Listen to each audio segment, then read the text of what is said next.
So welcome to from scholarly collaboration networks to content supercontinents and publishers, pulling things together, breaking things apart. I'm very excited to have joining us today three speakers. First, we'll hear from Michael Cairns. He's head of partner and channel development at the American Psychological Association. After Michael, we'll hear from Stuart Whayman, who's managing director of researchers and librarians at Elsevier. And batting cleanup is going to be Hylke Koers, Chief Information Officer for STM Solutions. The format for this session will be they're going to make some brief presentations on the initiatives that they're involved in to give a little context and a little background.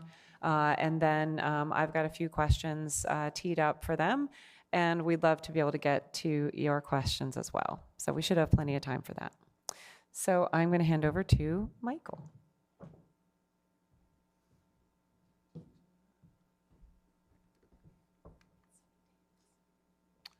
Good afternoon, everybody.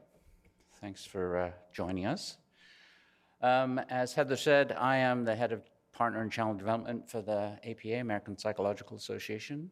For those who don't know, we're a just over $100 million publisher, academic publisher. Most of that revenue comes from the publications of our journals. We publish about 90 journals, half of which we own. The other half are published on behalf of some closely allied societies. We also have a books program. We publish academic and scholarly and professional books that are both sold to consumers as well as adopted in higher ed as well. And lastly, we also have a children's line, believe it or not, Imagination Press, which deals with the same types of things that the rest of the organization does, but directed more at children, mental health issues, problems that they might be having, those types of things for kids and for carers. So that's us. We're obviously focused on the advancement of psychology as both science as well as practice. And one of our mantras is to make sure that everything that we do, both as a publishing organization, as a membership organization, is to the benefit of society and promoting psychology in a healthy way, mostly in the US, but around the world. Half of our revenue actually is outside of the United States. So we were founded in I won't read all of these bullet points, you can read them for yourselves, but we were founded in about 1892, and just after that was when we started publishing our first journal. And we currently have about 145,000 members. There's a pretty loose connection between the publishing organization and the membership side of the organization. The total organization is only about it's $120 million. So you can see that our part of it is actually quite significant and goes a long way to supporting everything else that the organization does to do these four things here. So no surprise, probably to many of you in the audience, we're dealing with some of the same types of business macro issues that you all are facing with respect to our own, particularly our database products. The two primary database products we have are Psych Journals, which is a full text database of all of our journal content. I believe there's about 250,000 articles in that database. And then our other primary product is PsycInfo, and that's the product I'm going to talk about a little bit today. So in the context of some of these macro issues, we wanted to understand how our users are interacting with our content, how they are using it, where they're using it, what researchers like about our products, just to make sure that engagement is at the level that we want it. So we did a lot of competitive research, and by the way, I've only been with the APA for about 2 years, so some of this stuff is not that I was directly involved in. But you've seen this wide dispersion of access to content, whether it's because of Google, other discovery services, all those types of things. And we have our own platform called PsycNet, but the majority of our full text and PsycInfo products are distributed by EBSCO, ProQuest, and Ovid. So we actually don't have a tremendously large amount of direct contact with our researchers. So the other thing that some of our researchers told us is that the PsycInfo product is viewed a little bit more traditional in scope and form. It is an ANI product.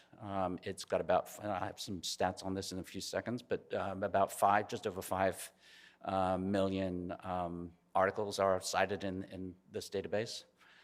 So it's obviously focused on psychology. It is the preeminent ANI product within this space. We have seen, maybe perhaps some of you have seen, declining usage in our products on campus, which is a worry. Some of that is because not all of that activity is being counted, but we are seeing some of that, and so we wanted to see what we could do to counter some of that activity. What do researchers want? Again, probably not a surprise to you. They want to stay, our researchers, psychologists, practitioners, researchers in the field want to stay current. They want, easy, seamless access to that content, so they don't want to go through a bunch of hurdles and doors and, different ways of getting at it. They want direct access to it. And they also potentially want ways of analyzing that content so that it delivers better results for them when they look and seek information. As I said, these are some of the stats on PsycInfo. Over 5.3 million records from 2,300 journals. We do updates every week. We have journals from over 30 languages in the database. And I think the oldest resource that we have in the product dates to the 1600s, so quite old. So through an effort of trying to figure out what we wanted to do as an organization in reaching out to researchers and trying to have them better engage with our content, and remember, a lot of our relationships are through a third party, so that makes it a little bit different for us. But we launched a product that we called Polaris. We're now terming it Research Services, but initially when we launched it, we called it Polaris. And we contract with an outside service, a vendor, that helps us with some with artificial intelligence and machine learning to kind of interrogate the content and be able to filter that more effectively for our users. And we reach out to that research community and give them an opportunity to sign up for a form-based sign-up process to identify what subjects they're interested in, and then they would then receive those updates periodically, but every week or every day, whatever it is that they want. So it's a little bit more of a personalized service. It's a lot of different types of content that we have. There's seamless access to full text. And we've also developed some interesting ways of looking and visualizing what the content looks like. So we've got a citation mapper that we built that is part of this product as well. And we continue to, we launched this, I think, maybe 2, possibly 3 years ago. So we're continuing to build on this and engage with the researchers through this product. And then these are just some of the goals that we're looking at to, again, support what the APA is all about, which is, positioning us as an authority against some of the other places where the researcher might be going, making sure that they identify us as kind of the owner of this type of research, very high quality research in the subject area. We naturally want to we want to protect that revenue stream because, as we all know, usage is an indicator of whether or not the library is going to renew. So we want to be able to, as much as we can, engage that researcher to make sure that our usage stays at a constant level or increases. We spend a lot of time marketing this product, so it showcases the tool itself, the product itself, and again, enforces APA as a standard bearer in this space. And these are just some of the subscription details. I think we've doubled the number of subscribers this year from just over 7,000 to 15,000 people who are receiving these updates based on their own personalized selection of topics that they are interested in. We've got quite a large number of institutions represented in that subscriber base. Here's some of them here. And naturally, we go out and we engage with that group and we ask questions, we do some research to understand how they're engaged with the content, what else they would like to see in terms of further development. And this is just one question, but just by way of example. And lastly, we're, as I said, continuing to evolve, continue to build on what we've got, and with the intention of really engaging that group in our content. So that's it. Thank you.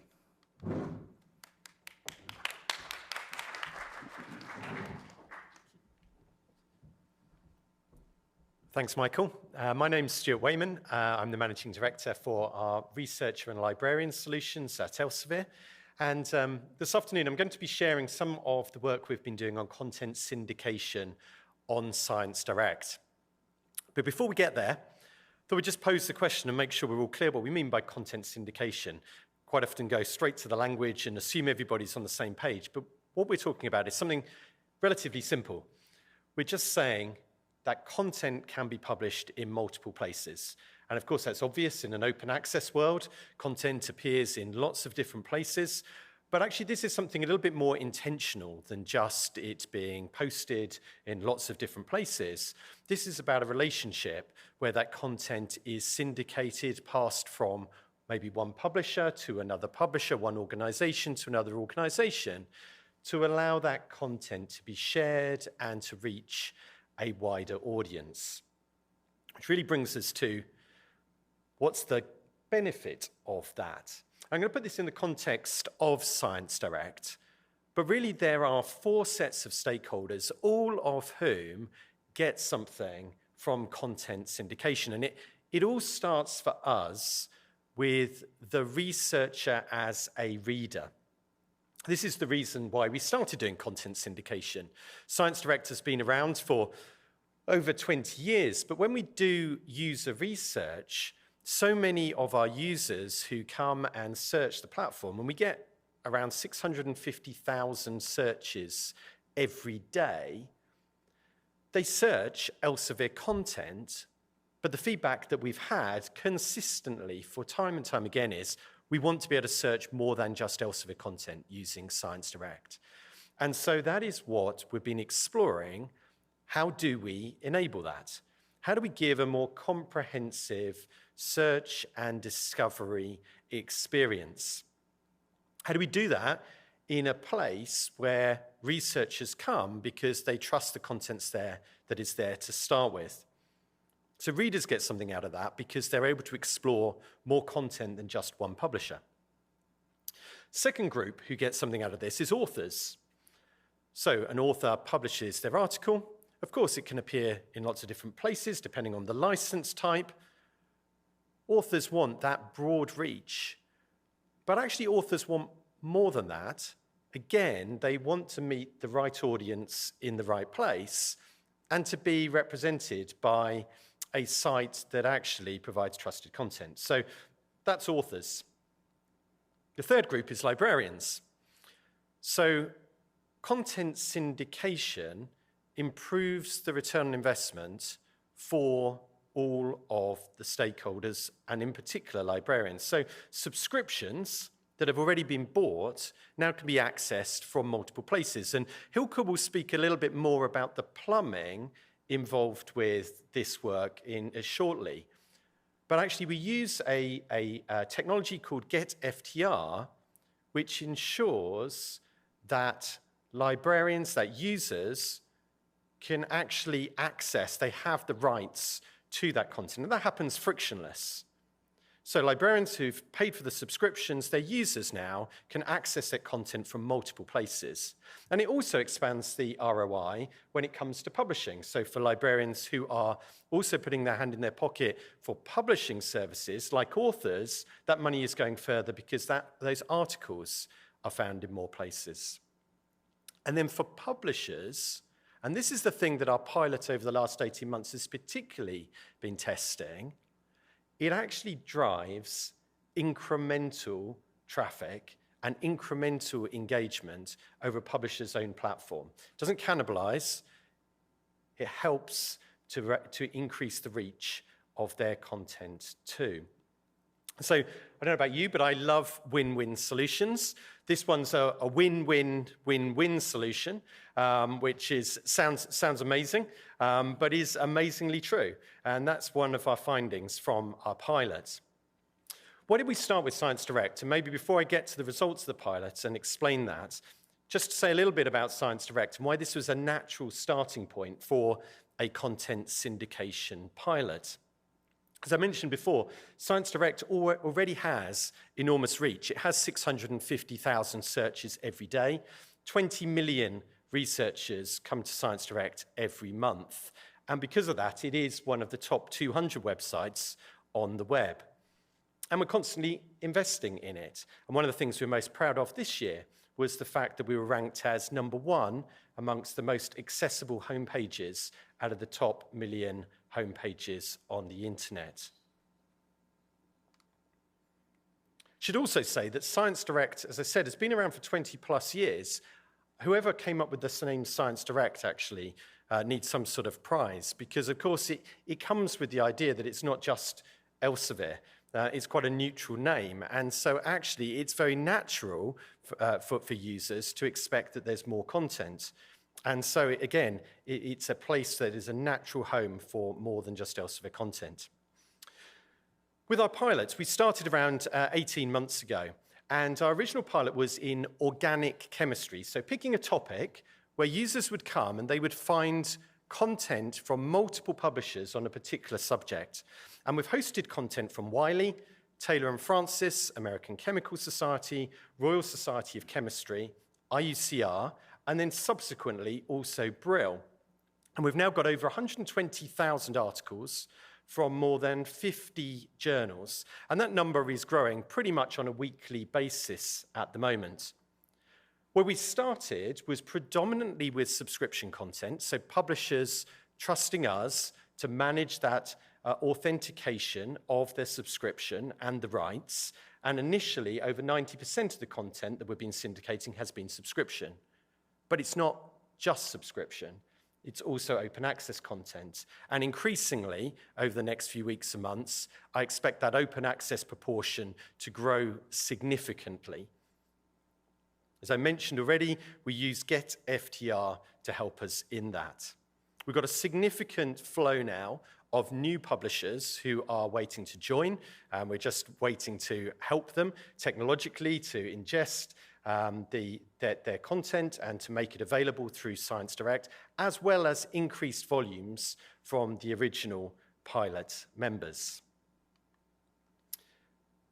Around April, May this year, we published our findings from our pilot. And I won't go through each of these in turn. Suffice it to say that we had very positive feedback from all of the stakeholders involved and the value that we were able to bring.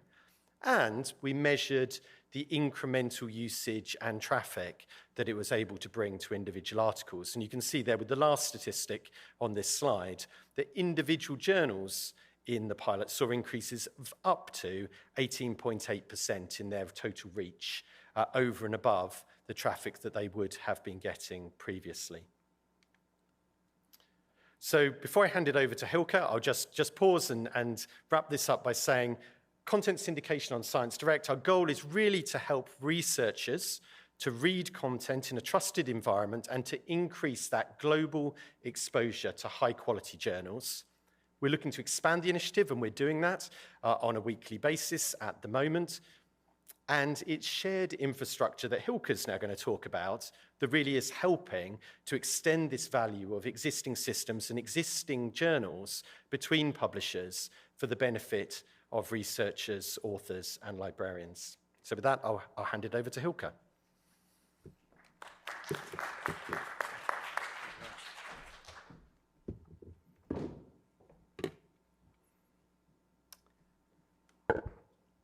Thank you very much, Stuart. So good afternoon, everybody. My name is Hylke Koers. I'm the CIO of STM Solutions. A few words before I talk about the plumbing that I will be talking about. A few words about STM and STM Solutions. So STM is the international association representing over 140 academic publishers worldwide, and our core mission is really to advance trusted research. Standards and technology have been part of STM for a long time, something that we care about greatly and that really helps us to serve that mission. And in 2021, there was further built upon by adding STM Solutions to the STM organization. So STM Solutions is really the operational arm of STM, tasked to develop and manage shared infrastructure and collaborative service to support the scholarly comms community. Some of our priority areas include integrity. We run the STM Integrity Hub, as well as access and identity, and I work on both GetFTR and seamless access in that context. So what brings me to this panel? Plumbing is one analogy. Another that came to my mind, in a sense, we're here to talk about the secret sauce that makes content syndication work. But then I thought secret sauce doesn't really quite cut it. It's more glue than it's sauce. And it's also not very secret, because I'm here talking about it, and there's a lot of information that you can find out about this. So glue is really what we're talking about. Why is glue important? For me, glue is, of course, also a metaphor for infrastructure in general. And to my mind, infrastructure in many ways is sort of the unsung hero of scholarly communications, for a couple of reasons. I think the top three, at least to my mind, are, first of all, really thinking about the end user, the researcher. Common and shared infrastructure supports consistent user experience that really support the researcher as they traverse the scholarly web, moving from point of discovery to point of access, and then further on by a recommendation or a further step of discovery. The second reason why I care about glue is that I see it really as an enabler for innovation and really supporting a healthy competitive landscape. And that also has to do with third component, really helping to reduce costs for implementation and costs for running, in particular in situations where you have many-to-many relationships, such as potentially content syndication, where there's many publishers connecting with many reading platforms. So glue, I wanted to talk about a couple of flavors of glue, and I'll start with GetFTR, glue that's already in play and that supports content syndication today. So how GetFTR works, it's a common way to share and expose entitlement information for users to platforms. So talking through the flow of information, the platform could be ScienceDirect. We also integrate with the ResearchGate, sends a request to the GetFTR backend system, to the infrastructure, and the atom of the information here is a DOI and an organizational identifier. GetFTR then takes that information and routes the request to the relevant publisher and collects the response. And the response can be, yes, an individual from this institute has access to that information, or no. And if they do have access, then that can be because it is subscribed content and the user's institute, the affiliation, is subscribing to the content, but also because of it's open access or free. All of that is captured in that response. The platform then gets that response back, the entitlement status, and can use that to really flex the user interaction for the user.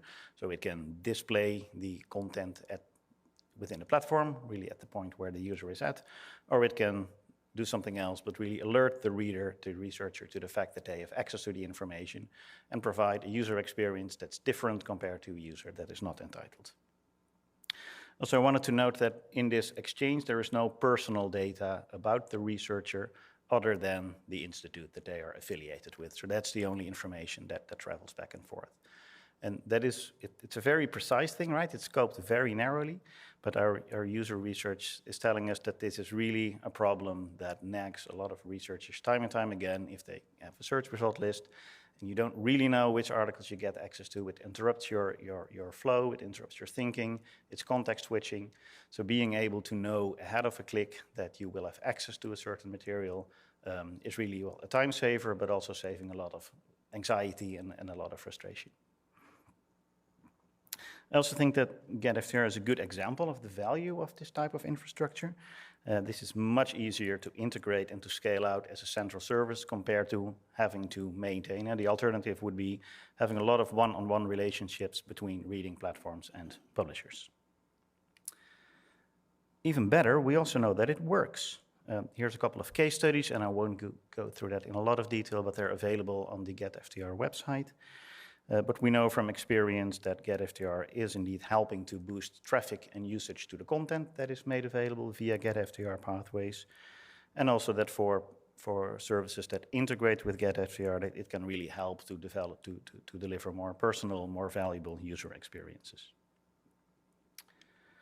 Another example in my box of glue, if you like, seamless access. I also wanted to say a few words about that.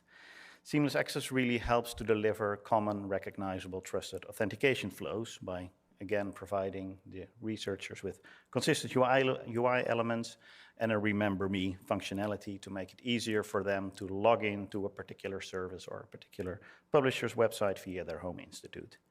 I think strictly speaking, this is not really glue just between the publishers and the platform, but it really involves the user's home institute as well.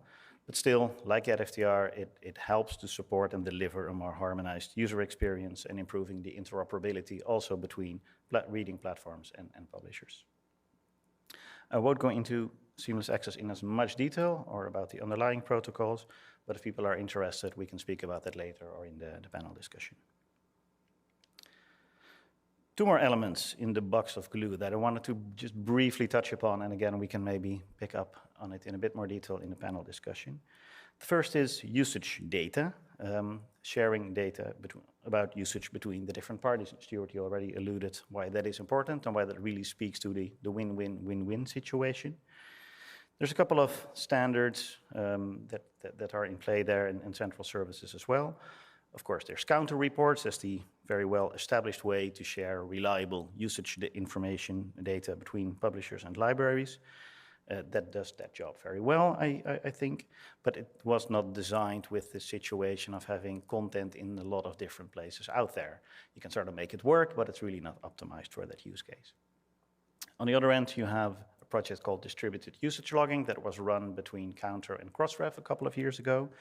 It's a very sophisticated, very cleverly designed mechanism for real-time exchange of usage information at a very granular level, super powerful, but also very complex and difficult to implement, and we're seeing that it's not getting a lot of traction at this point in time. So between Counter and STM, we are planning to do some community consultation over the next couple of months to really better understand that space and see if there is that sweet spot somewhere that serves most of the key use cases like distributed usage logging does, but is much less effort to implement, so lowering the bar to implement and driving adoption in that way. Finally, research integrity.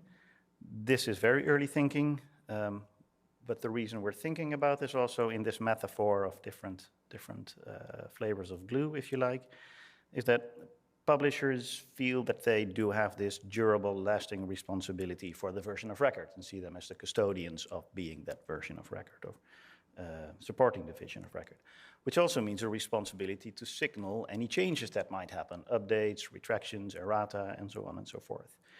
The process to do that, there are solutions, but they are not really designed with this distributed system in mind with many-to-many interactions. We currently have a working group within STM, within the Standards and Technology Committee, STEC, that is exploring how updates such as an erratum or a corrigendum or authorship changes, what have you, how such updates can be signaled proactively to reading platforms that also host content. This is still very much work in progress, but I thought it would be interesting to mention that, and also something we could explore a little bit more in the panel discussion. I'll stop here, but again, happy to talk a little bit about any of these in your questions or in the panel. Thank you.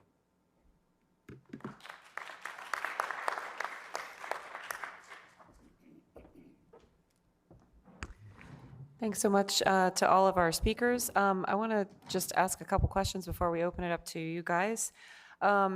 Michael, on the ResearchGate topic, which we've talked about in the advertisement for this program, I know it's relatively early days for APA to be working with ResearchGate, but could you tell us a little bit about the thinking behind setting up that relationship, how you determined what content might be included, and whether there were technical capacities that had to be considered before that went forward. So as a prelude to that, I think I said this in my speech, we're a very conservative organization. We're not really out in front of many things. And so ResearchGate is an organization that had approached us several years ago to be part of their program. And only very recently did we decide that, yes, we wanted to join with them. And really what it comes down to is what I alluded to here. The researchers that we are engaged with are finding our content in many, many different places. And we want to make sure that we are where those researchers are doing the majority of their activity. So ResearchGate is one area that has gained some positioning and influence in the market. And so we decided that that would be a good opportunity for us to partner, or at least trial with them. We signed our agreement with them, I think, maybe 2 months ago. And it is a test, but you know, we do know that traffic comes to us from ResearchGate. ResearchGate had some of our metadata, so at the very least, we are actually improving the metadata for all of our content on that site. That makes it just that much easier for researchers to be making sure that they can interact with the correct content. And we're also talking to several others that are in the space. And again, as I said before, the crux of it is to just be where that researcher is and where they're engaging, where they're comfortable doing their research. And that's what we want to do. Great. And Hylke, on the ResearchGate collaboration, could you just say a little bit about how GetFTR has been working with ResearchGate in particular, and how that kind of closes the loop on the conversation back with the publisher? Yeah. Yeah, so building on the capabilities of GetFTR that I spoke about, that it's basically a conduit to exchange information about the user's entitlement status. But specifically for ResearchGate, we developed a different flavor of the GetFTR service. One that takes the entitlement information from the publisher by feed as opposed to real time, which is the standard implementation of the API. And then also delivers that to ResearchGate as a platform more in a wholesale way, really to optimize performance. And so on the one hand, we have the distributed API from GetFTR, which is the one that we launched with. And then this is more of a centralized implementation of that, which has some performance benefits. And in next year, we aim to bring these two together into a hybrid that really combines the best of these two worlds. Mm-hmm. And for Stuart, you mentioned that there were some more publishers kind of waiting in the wings, but I'd love to hear how the conversation got started initially. I mean, certainly researchers want to search more than one publisher at a time, but how did the group get together, come up with this idea? Was there any pushback internally? You know, how did that go? Because I think it's kind of an interesting development. Yeah, so it's been a really interesting journey because we've had feedback from researchers for many years that this would be an interesting thing to do. And I think we've had to challenge ourselves, and as publishers, challenge ourselves to be more collaborative and to be more open and to really reflect on how can what we do really address the researcher need? How do we use the asset that we have to really raise the bar and raise all boats in that case? And so from an Elsevier perspective, I took a little bit of getting to a place of, hang on a minute, this asset that was originally built for Elsevier content, actually we're going to share that with others because that is the consistent feedback that we get from our users and our researchers. Yeah, it probably took a while, but we got there, and I'm delighted that we did, and the feedback has been incredibly positive on that. In terms of publishers, I think my observation would be, going back to the point that content is going to be available in lots of different places. But I think publishers look at that and say, where are the places we want our content to be? Where do we want it to be? Where are we going to find researchers? And where is that content going to be trusted and handled responsibly? And I think that's the conversation that enabled us to get over that line and build that trust about how we were going to handle the content for them and the audience that we were going to be able to deliver for their content. Great, and for all three of you, we had hoped to have Chris Ferguson join us from Murray State. She's got a competing session at the moment. But how have the conversations been on the library side? Does it require more explanation from librarians where there's already a very complex space that the researchers are trying to navigate in terms of their search and discovery? Is it pretty natural? You know, what are you kind of hearing from the library side? Can I pick that up first? Sure. Yeah. So I would say the large majority of librarians have been very receptive and positive about this as a development. They see this as an opportunity for their spend to go further and their researchers who really trust ScienceDirect to get hold of additional content. I think the thing that we are working through and thinking through is how do we make it clear what is the corpus of content that people are searching. And I think that would be the piece of feedback that we need to reflect on, because it's very easy when it's Elsevier content to say you're searching Elsevier content. We can say that what they're searching is trusted, but exactly what is it and what isn't it? And we make that available on our website, but how do we make that as immediate as possible for librarians who are advising their researchers on where to go and to understand that when they're doing a search, what they're getting. So that to me is the user need that from a librarian perspective that I think as we develop, we're going to need to think more carefully about how we deliver that. But the overriding feeling has been very positive from librarians. Good. Michael? Yeah, it's early days, right? But our proposition or expectation is that it will drive usage, which will be supportive of what the librarians are wanting to do, right? They want to see that their constituents, their faculty, their researchers, et cetera, are engaging with our content. If that means that researchers getting to our content via ResearchGate or somewhere else, then I think they'll be happy with that. It's interesting that we haven't done a lot of actually proactive communication into the library space about these relationships, because again, it's fairly early, but we were concerned more about our intermediaries, EBSCO, ProQuest, and Ovid, being worried that we were disintermediating them in some fashion. But actually, they also have been quite positive because they see the end objective is to drive that usage and make sure that the librarian is seeing value in the subscription. Mm-hmm. Hylke, how have librarians been involved with GetFTR? Yeah, so for the content syndication, that discussion was pretty short and non-existent because content syndication, how GetFTR supports content syndication really builds upon the existing procedures and policies and agreements between publishers and libraries. So that just works. There's no change, no action needed there.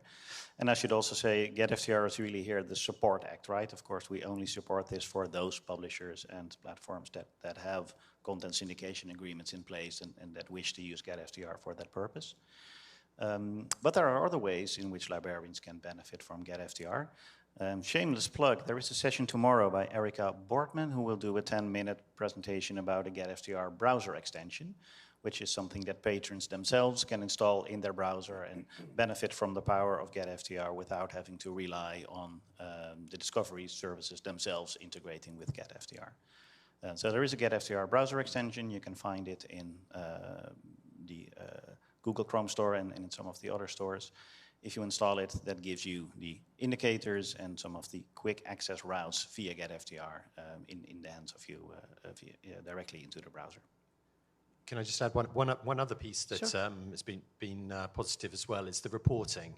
I think if doing content syndication in an organised way enables that reporting to go back to the librarian for them to be able to track the value of their holdings, and that to me has been another benefit of doing that in a sort of an organised way with the glue, with the plumbing, and enabling that consolidated reporting back through the source publisher, if you will, back to the library. Mm-hmm. Sounding very much like a hardware store conversation. Do any of you have questions for our speakers? I know it's late in the day, but...